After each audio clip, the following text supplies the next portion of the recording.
bien, jóvenes, vamos a continuar entonces con la resolución de ejercicios. A continuación tenemos un ejemplo número 4, el cual dice así. Básicamente, según estudios en países latinoamericanos, se estima que el 70% de las personas mayores de edad se automedican. Un médico desea verificar esta estimación para su clase de farmacología. Si desea que su estimación se encuentre a menos del 3% de la proporción poblacional con un nivel de confianza del 90%, ¿qué tamaño de la muestra requiere? Bueno, para empezar aquí, la variable bajo estudio es automedicarse, sí o no.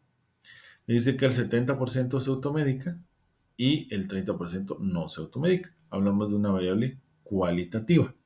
No se puede medir de manera numérica, ¿verdad? Es sí o no. Estamos haciendo referencia a una característica. Entonces tenemos una variable cualitativa. También aquí observamos en este problema que no me mencionan el tamaño de la población. Entonces se asume que es una muestra una población muy grande y es infinita. En este caso, P va a ser 0.7, que es en este caso, la proporción de personas que se automedican y Q los que no se automedican. El margen de error o error de estimación es del 3%. Este dice que se debe introducir en la fórmula en forma de proporción, o sea que va a ser 0.03. Y el nivel de confianza, que es del 90%, pues vamos a utilizar un Z de 1.96. Veamos entonces en el problema cómo se va a trabajar. Ustedes observan aquí que P es 0.7, Q es 0.3, P y Q deben de sumar 1. El valor del 3% se convierte en 0.03 en proporción y el 90% se convierte en un coeficiente de confiabilidad de 1.64. La fórmula a utilizar, una variable cualitativa y una población infinita. La población es muy grande y no me dan el valor de la misma. A la hora de introducir el valor de n, pues utilizamos z, el valor de p, el valor de q y el valor de... A la hora de introducir esto, pues nos da un valor de 627.57, utilizando el criterio de aproximar al entero siguiente. Entonces, el entero que le sigue a 627 sería 628. Quiere decir que entonces el tamaño de nuestra muestra debería de ser de 628. Si ustedes se dan cuenta, estamos hablando de personas que se automedican. Debemos demuestrar a 628 personas, elegirlas de manera aleatoria y en este caso preguntarles si se automedican o no se automedican. Dependiendo de la cantidad de personas que nos contesten que sí se automedican, si dentro del valor de n, y ahí nos va a dar la proporción muestral que sí se automedica. Esa proporción muestral me va a servir para estimar la proporción poblacional. ¿Y cómo se hace esto? Pues el valor muestral P más menos el margen de error, y en este caso el margen de error es de un 3%. Ahí vamos a encontrar un nivel, un límite inferior y un límite superior, y ese va a servir para indicar que en ese intervalo se encuentra la proporción real de personas que se automedican. ¿Qué probabilidad vamos a tener que esté el verdadero valor en ese intervalo? Pues aquí lo estamos predefiniendo como un 90%. Para efectos de este problema, la respuesta es que n es igual a 628. Debemos demostrar a 628 personas para medir si se automedican o no se automedican. Veamos entonces un quinto ejemplo. Dice, la proporción de médicos que cambiaron de puesto de trabajo en el departamento de San Marcos en los últimos 3 años se debe calcular un intervalo de error del 8%. Es necesario utilizar un nivel de confianza del 95%. Un estudio que se realizó hace varios años reveló que el 20% de los médicos cambiaron de puesto de trabajo. Para actualizar el estudio, ¿cuál es el número de médicos que se deben de estudiar? O sea, en pocas palabras, ¿qué tamaño de muestra? Otra vez aquí la pregunta es ¿qué variable vamos a estimar? Y en este caso dice la variable si se cambió o no se cambió de puesto de trabajo. Entonces aquí la respuesta es sí o no. Otra vez es una variable cualitativa. Si ustedes observan, no me mencionan el tamaño de la población, se asume que es una población muy grande, o sea, infinita. Acá el nivel de confianza es 95%, me da un Z de 1.96. Me dice que el 20% fue que se cambió de trabajo, entonces P es 0.2 y Q sería la proporción que no se cambió de trabajo, sería 0.8. P y Q tienen que sumar 1. Acá lo novedoso es de que en lugar de mencionarme margen de error o error de estimación, me dicen intervalo de error. Entonces cada vez que me mencionen la palabra intervalo, este valor que nos den lo vamos a dividir dentro de 2 para obtener el margen de error. O sea que aquí el margen de error sería 8% dividido 2. O sea que el margen de error es del 4%. El intervalo, digamos, está como que multiplicado por 2 con respecto a lo que es el margen de error. Veamos aquí entonces el cálculo. Aquí está, si el margen, si el intervalo de error es del 8%, o sea, 0.08 en proporción, lo vamos a dividir entre 2 para obtener el margen de error. En los primeros 4 ejemplos siempre nos decía margen de error o error de estimación, pues era el valor de D directamente. Pero cuando me mencionan la palabra intervalo, se divide entre 2. 95% me da un Z de 1,96.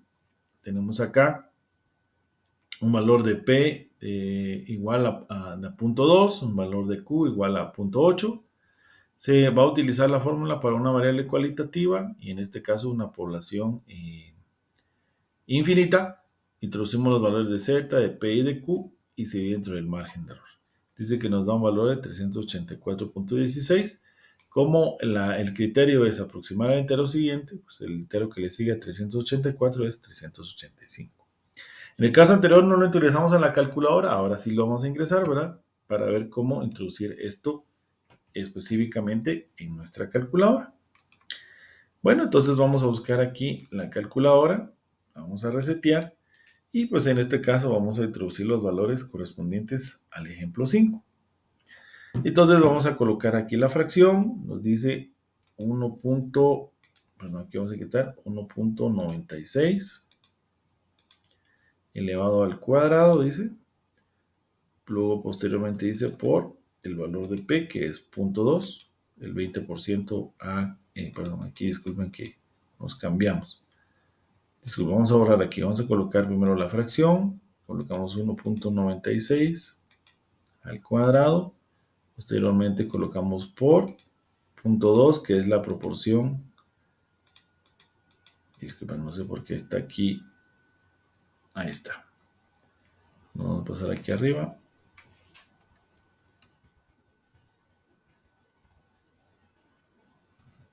Ahí está. Vamos a colocar 0.2 y luego vamos a colocar 0.8, que es la proporción que no se cambió de trabajo. Y dice que en el denominador pues vamos a colocar el margen de error. ¿Se acuerdan que me da un intervalo del 8%? Se divide entre 2, me queda el 4% y el 4% en proporción es 0.04. Y esto se le debe elevar al cuadrado. Veamos entonces que esto sea exactamente como me aparece aquí en la expresión. Es idéntico. Le damos Excel. Y esto lo vamos a Shift Excel, vamos a pasarlo a una notación decimal. 384.16, lo que está aquí.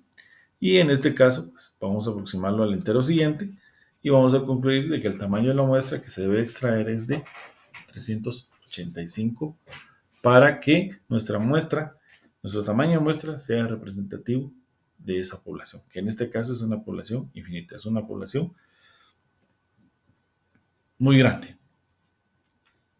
Muy bien, y para culminar entonces nuestro tema de cálculo de tamaño de muestra, vamos a finalizar realizando un ejemplo donde la población es finita, o sea, la población es conocida, y el P dice, o sea, la proporción de P y Q no se conoce. Entonces, veamos. Un investigador dice, desea estimar la proporción poblacional de clínicas médicas de la ciudad de Quetzaltenango que desechan sus residuos con empresas de bioseguridad especializadas. La estimación se desea realizar con un intervalo de error del 4%, y el nivel de confianza deseado es del 99%, y se conoce que actualmente existen 2.800 clínicas en la ciudad y no se encuentra disponible ningún estimador de la proporción poblacional. Para empezar, entonces la variable es qué proporción pues utiliza una empresa para desechar sus residuos, ¿verdad? Con empresas, dice, de bioseguridad. Entonces, acá nos dicen que no se sabe qué proporción, o de hecho, eso es lo que se quiere estimar, pero a veces hay estudios previos o hay registros históricos y se desea actualizarlos, pero aquí en este caso me dice que no hay un valor de proporción. Como les había mencionado al inicio, cuando el valor de P y Q no se conocen, se asumen como 0.5. O sea, se va a establecer que el 50, se va a suponer, mejor dicho, que el 50% de las empresas desechan sus residuos con empresas de bioseguridad especializadas y el otro 50% no lo utiliza. Nos dicen acá que el intervalo de error, otra vez como la palabra es intervalo, hay que dividirlo entre 2, entonces mi margen de error va a ser del 2%. Y el nivel de confianza dice que es del 99%, o sea, un Z de 258. Y el valor de n mayúscula, o sea, el tamaño de la población es de 2800.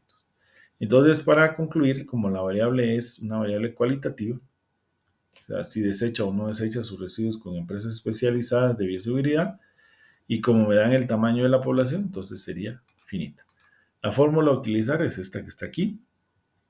Entonces el intervalo de error, que era el 4%, se divide entre 2. En términos de proporción me queda 0.02. El 99% corresponde a un coeficiente de confiabilidad de 2.58, el tamaño de la población 2800. Como dice que no se tiene un valor de la proporción de empresas que desechen sus residuos con empresas especializadas de bioseguridad, entonces vamos a asumir P.5 y Q.5. O sea, lo que estamos suponiendo es de que el 50% sí utiliza y el otro 50% no. Esos valores de P y Q no los da el problema, nosotros los estamos suponiendo. Es una manera fácil de estimar el tamaño de la muestra, solo que hay que aclarar que cuando utilizamos P y Q, el tamaño de la muestra se maximiza. O sea que facilitamos el cálculo, pero el costo es de que el valor de n es el valor máximo encontrado. O sea que si utilizara otra combinación de P y Q, por ejemplo, punto 4 y punto 6 o punto 3 y punto 7, pues ya los tamaños de muestra serían más pequeños. A la hora de utilizar P y Q, lo que estamos haciendo es maximizando el tamaño de muestra, pero es una manera fácil de ahorrarnos tiempo, digamos, en el sentido de no extraer una muestra pilota como para estimar el valor de P y Q, sino básicamente lo hacemos de una manera directa. Para efectos de introducir los valores, n es 2800, z es 258, p y q es 0.5 en el denominador, d es 0.02, se eleva al cuadrado, el 28,000, perdón, 2800, se le resta 1, me queda 2799, y otra vez copiamos z, p y q. Dice que el valor de la muestra nos va a dar 1673.84 utilizando el criterio de aproximar al entero siguiente, 1674. Vamos a introducir este valor en la calculadora para ver pues, cómo debemos de hacerlo. Y como les digo, realmente no es difícil resolver estos problemas, pero hay que tener cuidado a la hora de introducirlos en la fórmula. Entonces nos vamos a pasar aquí a nuestra calculadora. Vamos a generar primero nuestra fracción. En el numerador me dice 2800, los cuales se van a multiplicar por 2.58 al cuadrado. Luego dice que vamos a multiplicar por 0.5 y luego por 0.5, o sea, P y Q. Terminamos ahí, nos vamos a ir al denominador. Y en el denominador dice que tenemos 0.02, que es el margen de error. Se recuerdan que el intervalo se dividió entre 2, o sea, el 4%, se divide entre 2, me da el 2%, en proporción 0.02. Luego dice n-1, pues en este caso 2800 menos 1 es 2799. Luego dice más 2.58 elevado al cuadrado. Y luego dice que otra vez por P y por Q, 0.5 y 0.5. Verificamos que lo que ingresamos en la calculadora sea exactamente a esta expresión. Pues si vemos que todo está operado de manera correcta, pues le damos igual. 1673.84, el cual se aproximó al entero que le sigue y en este caso es 1674. Entonces, de esta manera, nosotros vemos cómo se calculan los tamaños de muestra para variables cualitativas y cuantitativas para población finita y población infinita. Vemos que es muy importante determinar un tamaño de muestra adecuado para que nuestra muestra sea representativa de toda la población. Y concluimos entonces de que siempre cuando se extrae una muestra, vamos a extraer estadísticos, ya sea una media muestral o una proporción muestral, y estos nos van a servir como referencia para aproximarlos al parámetro poblacional.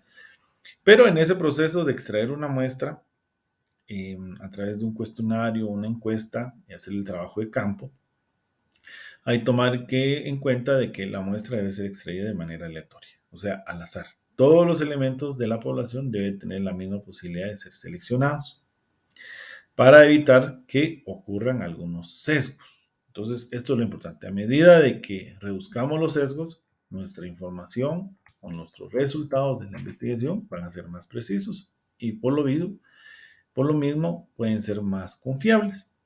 Los dos tipos de sesgos que se pueden cometer en las investigaciones serían sesgos de selección y de información. Los de selección es extraer una muestra, pero para empezar, que no se calcule de manera adecuada el tamaño de la muestra y segunda instancia, que no se seleccionen a los individuos de manera aleatoria. De ahí, el segundo sesgo que se puede cometer es el sesgo de información. ¿Y a eso qué se refiere? Puede ser de que la información que se consigne en cada una de las encuestas pues no sea falsa. Puede ser que el encuestador manipule las encuestas, puede ser que las personas no entiendan las preguntas, supongan las respuestas, o puede ser que en algún momento la información que se le esté preguntando a las personas encuestadas sea muy confidencial o sea comprometedora y las personas simplemente van a dar información falsa, se la van a inventar. O también que se le pregunten ciertas cosas a las personas que hagan referencia a su memoria y de repente las personas ya no se recuerdan. Simplemente van a inventar o van a responder por responder. Entonces, a medida que nosotros podamos reducir estos sesgos, nuestros resultados de la investigación van a representar más la realidad de la variable bajo estudio. Muy bien, entonces agradecemos su atención. Esperamos que este material sea de su agrado y les permita a ustedes pues, poder estudiar y comprender cómo calcular los tamaños de muestra. Muchas gracias.